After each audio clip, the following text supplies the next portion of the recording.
يابا الناس كلها تقول ما عملتش حاجه. انا ما اعرفش. بص الناس كلها ماشي، ما حدش يتكلم معاه، ما حدش يتكلم معاه. انت افتريت عليا من غير ما تعرف انا عملت ايه اصلا. ما عملتش حاجه. اسم الله انا ما عملتش. انا ما عملتش حاجه ليهم اصلا. ده انا لسه برجع لك اللي بتقول.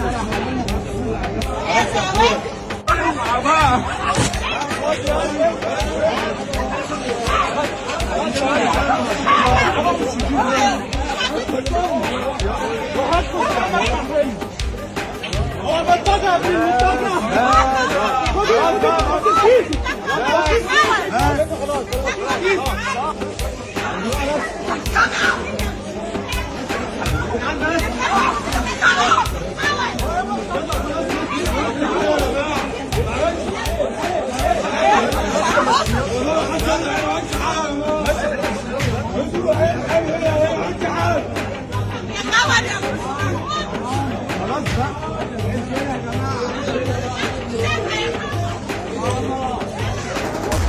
ما حدش يجي عليه ما حدش يجي عليه. بس ما حدش يجي كل واحد بقى يجدع ويمسك ويضرب. لا يا صاحبي ما حدش يجي يتكلم عليا واحنا اتكلمنا وخلينا الموضوع واحترمت الناس. انا قلت له حقك على دماغك.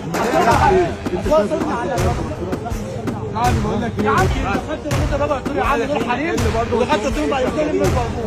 بس الموضوع معني بس هو بيخش يسخن الموضوع اكتر. بس انت